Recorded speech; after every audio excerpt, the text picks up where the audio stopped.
Hi there, good morning, good afternoon, good evening, whatever time it is. As always, happy whatever day it is. Welcome to Left Side of the Aisle.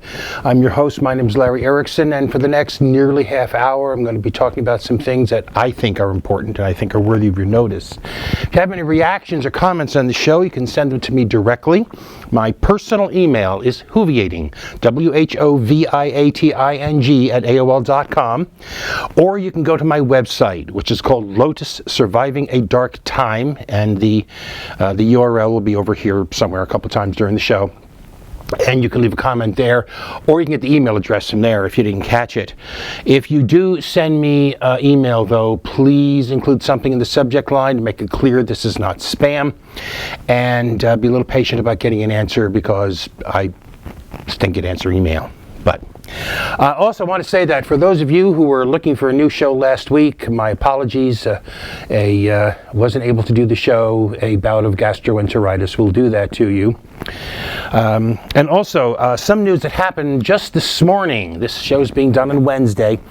And just this morning, I got this news, so I didn't have time to include anything in the show about it, except this quick note that apparently now 34 members of the Senate have said that they will support the deal with Iran, which means that even if the right wing wants to try to shoot down this agreement, that would get vetoed, and they won't be able to override the veto. So the deal basically now is protected. I said before, I feel a little strange about this deal because the truth is, I was never convinced that Iran is now trying to get an atomic weapon.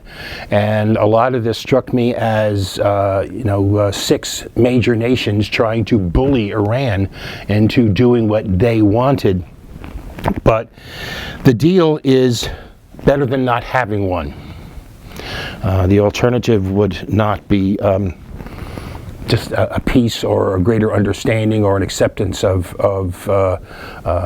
whatever Iran may be doing, the truth of what they may be doing. But it would very likely lead to calls for war, and so I'm glad we're not going to have to go through that. All right, so with that, and probably next week I'll have more on that when the news is a little more developed.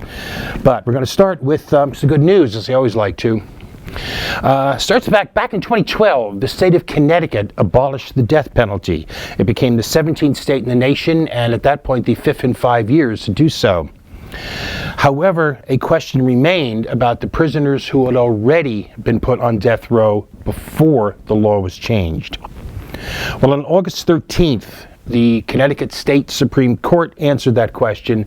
In a 4-3 decision, it declared the death penalty unconstitutional, which frees those convicts from the threat of officially sanctioned death.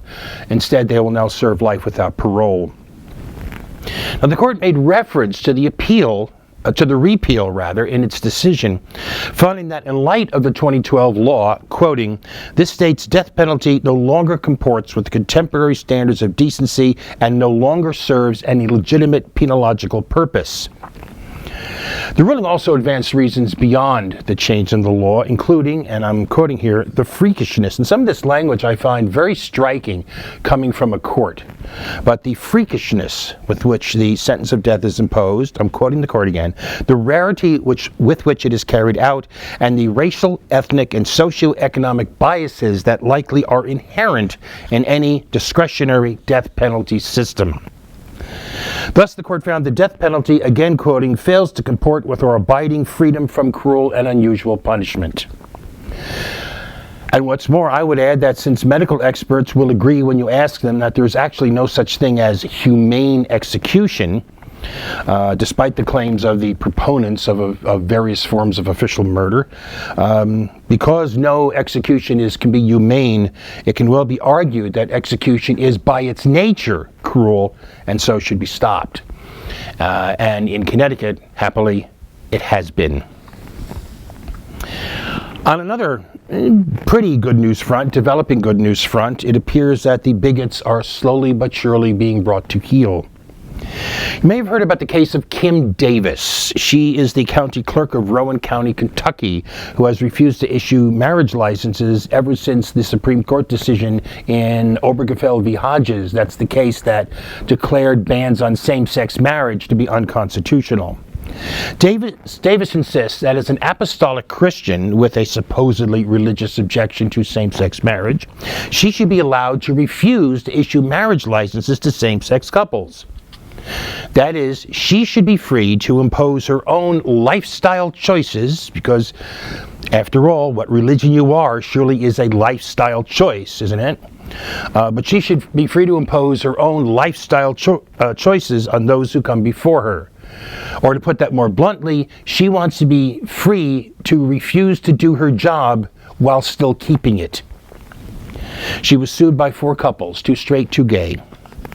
U.S. District Judge David Bunning ruled in favor of the couples, saying that Davis's claim about her religious beliefs did not exempt her from living up to her oath of office.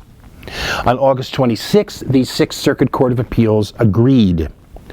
Now, Bunning had stayed his ruling, allowing time for the appeal to the Sixth Circuit. And after it ruled, her lawyers wanted him to extend the stay to allow them to appeal to the Supreme Court. He refused. So they went to the Supreme Court asking that it issue such a stay. The court refused. And on August 31st, as of that point, Kim Davis had lost.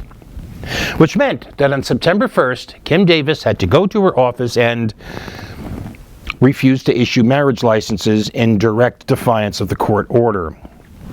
But while she's still defiant, at least as of now, remains to be seen if that defiance will last, and if so, for how long, when there start to be actual consequences for her, which there have not been so far. Judge Bunning is being asked to hold her in contempt of court, and there's a hearing set for September 3rd, which unfortunately is the day after I do the show, so I can't tell you what happened there. I will say that the plaintiffs here are asking for financial penalties to be imposed on Davis rather than jail time for a contempt citation, but personally, I think that's a mistake. I do. Because even if she's fined, even if it's a relatively stiff amount for each day that she continues to refuse, you can be guaranteed that there'll be cash pouring in from various right-wing crowd fundraising efforts, potentially enough that she could actually profit on this deal, as has happened to other religious reactionaries who gained a name for themselves by refusing basic services to same-sex couples. In fact, Davis's argument is strained at best. At bottom, it involves claiming that issuing a marriage license to a same-sex couple is a, quoting her lawyers, searing act of validation of the very idea of same-sex marriage, which would forever echo in her conscience, rather than issuing such a license being, as I think most rational people would assume, simply a declaration that the people involved meet the legal requirements for marriage. And while issuing a license to same-sex couples would forever echo in her conscience, her highly selective conscience doesn't seem to be bothered by issuing marriage licenses to previously divorced people, even though, based on her claim about licenses for same-sex couples, she would have to see issuing such a license as a searing act of validation of divorce, fornication, and adultery, all of which were pretty unpopular with Jesus. Now, perhaps the reason she doesn't have this problem is that those same things don't seem to have been unpopular with Kim Davis. She is on husband number 4 now, and 5 months after her divorcing her first husband, she gave birth to twins. The first husband was not the father. Neither, in fact, was the second husband. The third husband was the father of the twins. She apparently has had an interesting life. And by the way, Kim Davis, what was the point about going to the courts, of crying for the protection of the courts, when you apparently were determined all along to simply ignore the court ruling when it didn't go the way you wanted? Or you determined all along to simply deny the court's authority if you lost, and instead appeal to God's authority over civil law and oaths of office, which sounds an awful lot, by the way, like a Christian version of Sharia law. What did Jesus teach about hypocrisy, Kim Davis? Bottom line, this is not about God's word or God's authority. It is about bigotry, pure and simple. A bigotry that now hopefully will begin to exact a price on this particular bigot, big enough to make her change her ways, even though changing her mind is probably beyond our hopes. And by the way, Kim Davis is not the only homophobic bigot who's learning that can be a price to be paid for their bigotry. The Colorado State Court of Appeals has now affirmed an earlier decision by the Colorado Civil Rights Commission that Masterpiece Cake Shop of Lakewood, Colorado, and its owner, a guy named Jack Phillips, violated the Colorado Anti-Discrimination Act when he declined to make a cake for the wedding reception of a same-sex couple in 2012. Phillips had argued that his refusal to make the cake was based on his religious opposition to same-sex marriage, claiming he would sell the couple any bakery product except a wedding cake, and so his refusal had nothing to do with their sexual orientation. The court didn't fall for that any more than the Civil Rights Commission did. The court stated the obvious that, quoting, the act of same-sex marriage is closely correlated to the couple's sexual orientation.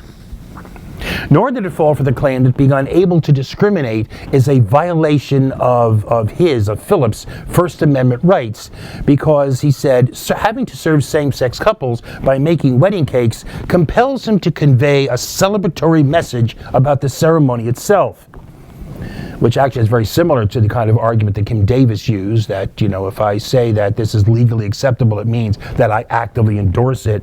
But I find it particularly bizarre in a case like this because, I mean, listen to this. Have you ever, even once in your life, ever once, thought to yourself, looked at a wedding cake and thought to yourself, wow, the baker must be sending a celebratory message about that ceremony?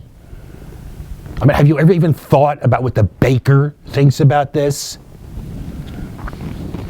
Phillips is not the only one to be on a losing side in a case like this.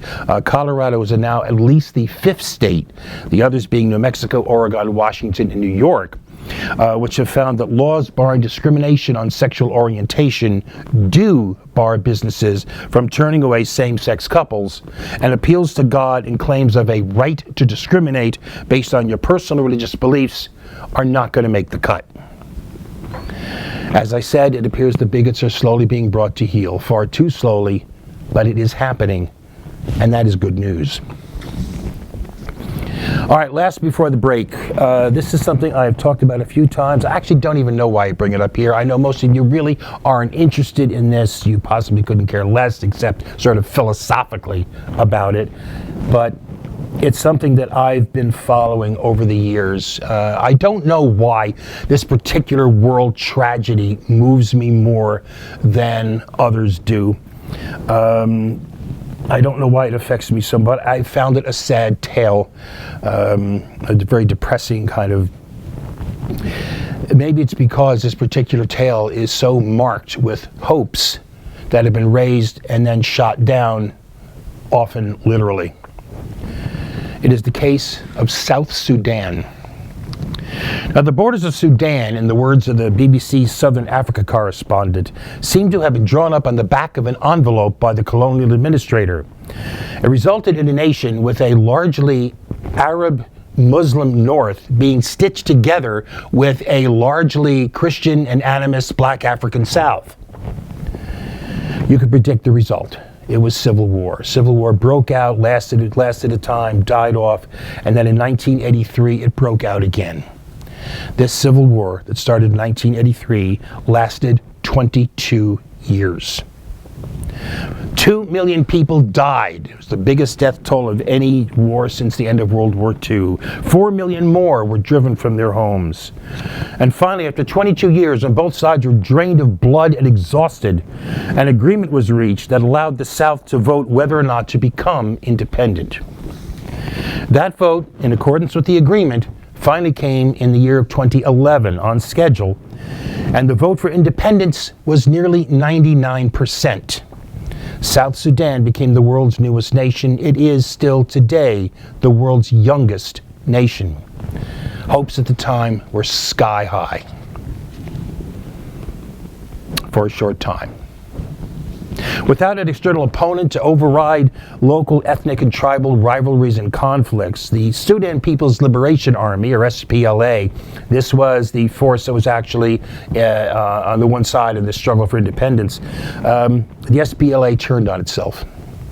The leaders of the two biggest factions of the SPLA were guys named Salva Kiir and Riek Machar. And in the new government that was formed in South Sudan, they were the president and vice president, respectively.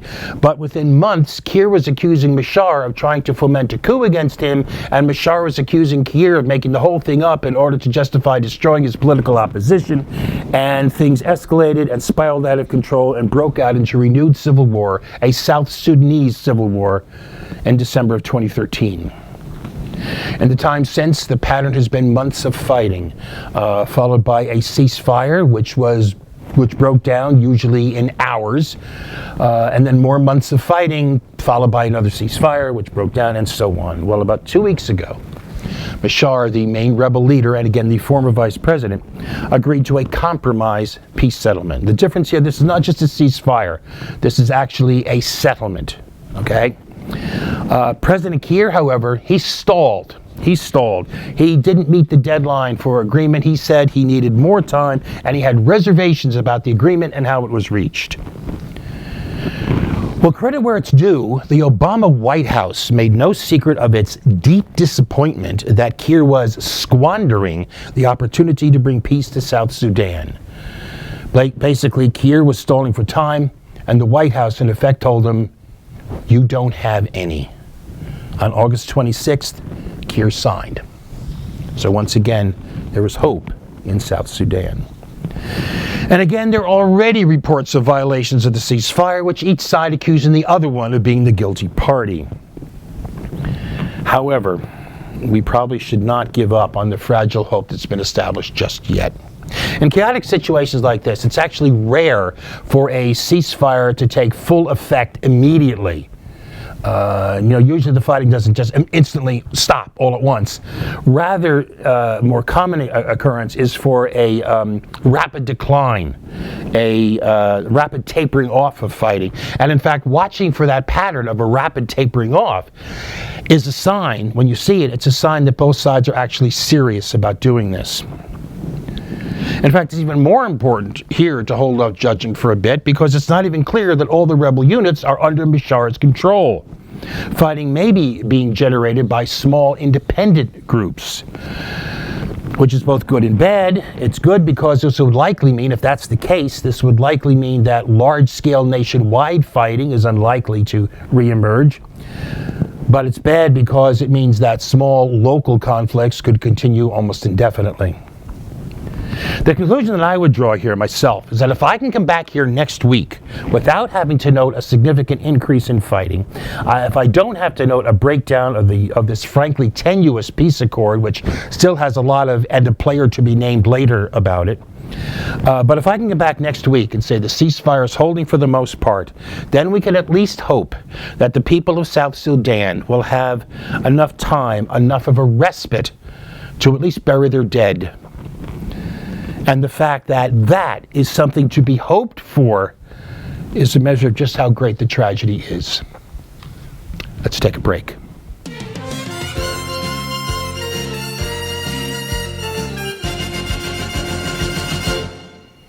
And we're back.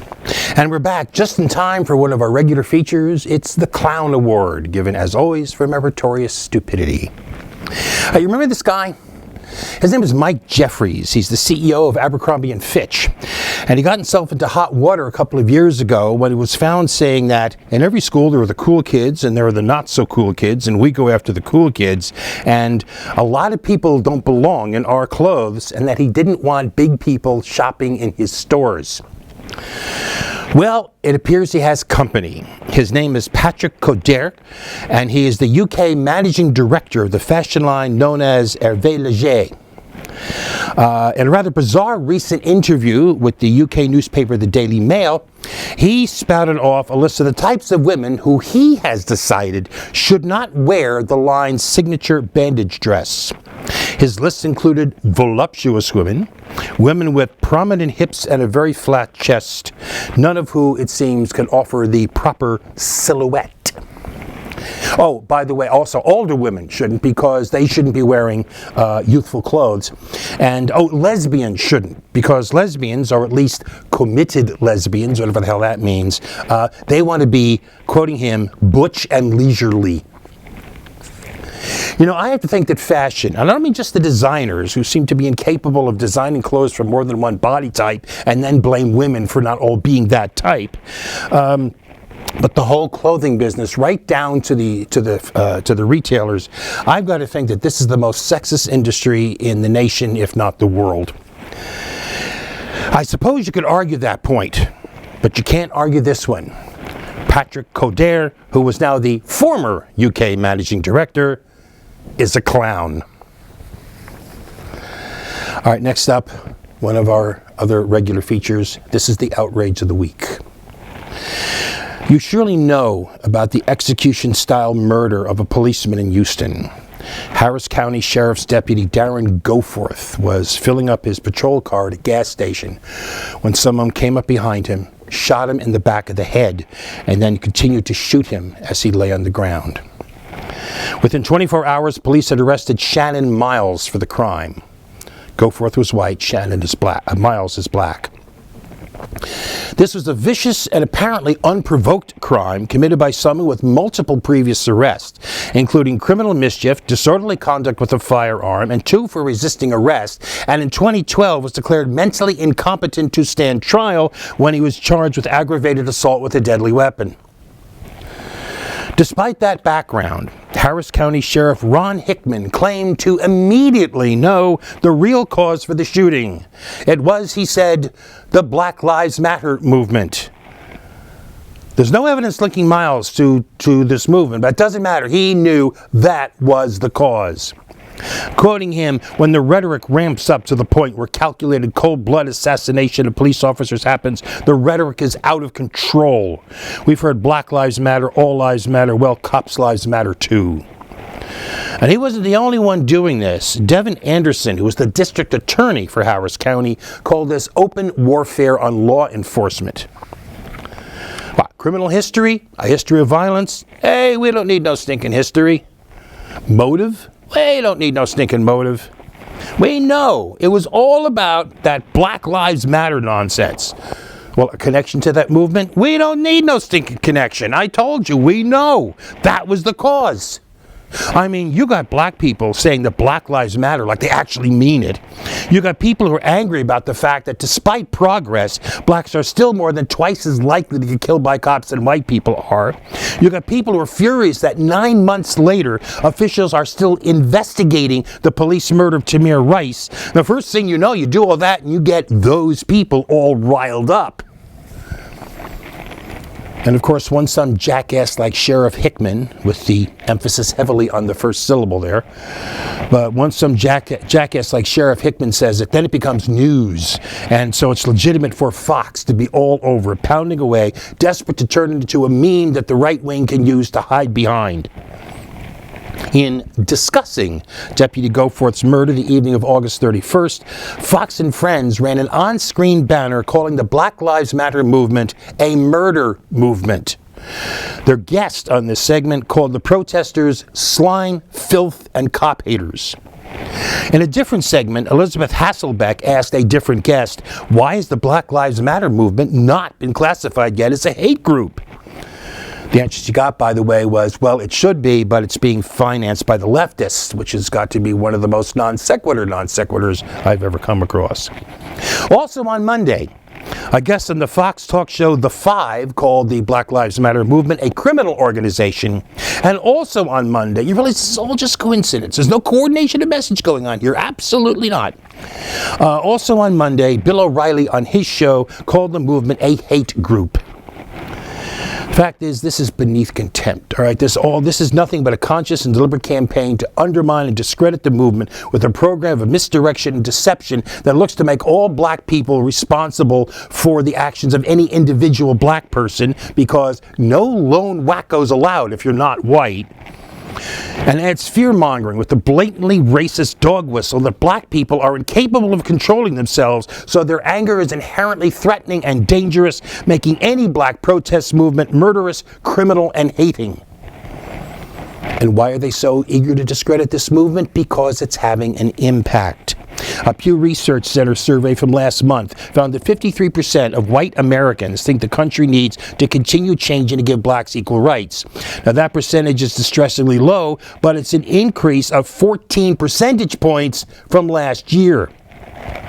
In addition, a new Gallup poll found that 53% of whites say they are satisfied. 53% of whites are satisfied with the way that blacks are treated in the United States. Again, the number is distressing, this time distressingly low, but again, it is an improvement of 14 percentage points from the previous polls in 2013.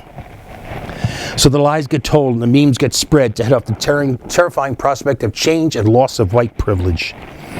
And those lies and memes will be readily, eagerly, happily lapped up by the bigots, buffoons, and bozos who make up too large a percentage of the American population and who are ever prepared to find a new way to tell themselves that the only real racists are the people who protest racism.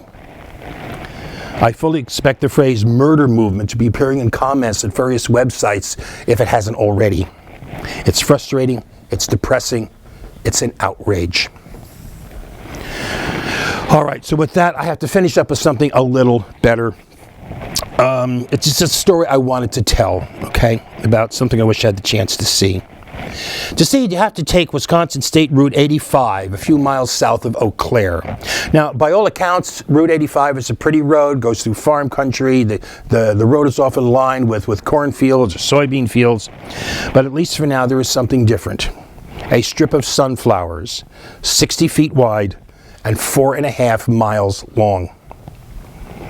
They were planted by John Jaquish as a tribute to his wife Babette, who died last November of multiple myeloma. He said she always loved flowers, but sunflowers were her favorite. The tribute crosses 5 farms. Neighbors opened up their land, telling him to pay whatever rent just seemed fair to him. What makes this even better is that the seeds are going to be harvested. They're going to be sold as bird seed under the name Babette's Seeds of Hope, with a portion of the proceeds going to support hospitals, research, and patient advocacy with regard to cancer. This actually was Babette Jaquish's idea, and it now stands as her legacy. And her face is printed on every bag of seeds, which may not have been her idea, but it was her husband's. And I just thought, after all this, I had to end the day with something. This is the kind of thing that for around here, that's the kind of thing we give a hero award for. This man's a hero for the way he honored his wife's memory. Anyway, that's it for this week. We'll be back next week, and we will see you then. In the meantime, you have the best week you possibly can. And as always, peace.